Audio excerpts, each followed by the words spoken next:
The Turpin House of Horrors. They looked like a normal family from the outside, but inside, 13 children were living a nightmare no one could imagine. In the quiet city of Paris, California, nestled within a suburban neighborhood of modest homes and trimmed lawns, the Turpin family blended in, or so it seemed.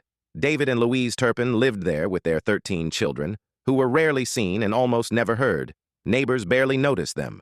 The kids never came out to play. The curtains were always drawn. There were no school buses picking them up, no visitors, no signs of birthdays, holidays, or joy. Just silence. But on the early morning of January 14th, 2018, that silence was shattered. A 17-year-old girl slipped out through a window with a deactivated cell phone she had managed to charge in secret. She had planned her escape for 2 years. Nervously dialing 911, she told the dispatcher something they couldn't believe: that she and her 12 siblings were being held captive by their own parents, starved, beaten, and chained to furniture.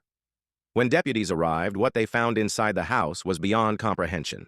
The home reeked of urine and decay. Trash was piled high. The children, ranging in age from 2 to 29, were severely malnourished, some of them so frail they could barely speak. They wore soiled clothes and had bruises on their wrists from being shackled to beds. The eldest daughter, 29, weighed just 82 pounds. Several siblings were found chained up. One had been bound for weeks as punishment for trying to wash her hands above the wrist, a rule they were beaten for breaking. The Turpin parents had kept their children isolated from the world for nearly their entire lives. They were homeschooled, but most of them didn't even know what a police officer was. They were denied basic hygiene, proper food, education, and even sunlight. The family would buy lavish meals for themselves, but let the children watch, starving as they weren't allowed to eat it.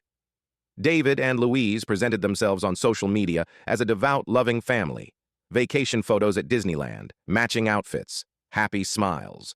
But it was a carefully curated illusion, designed to hide unimaginable abuse. In court, the Turpin children gave heartbreaking testimony.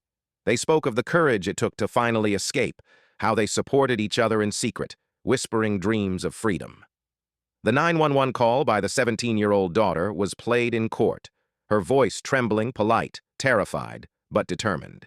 Both parents pleaded guilty to multiple felony counts, including torture, false imprisonment, and child cruelty.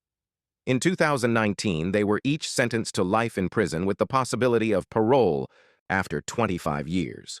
A light sentence, many argued, considering the lifelong trauma inflicted. The aftermath was equally controversial.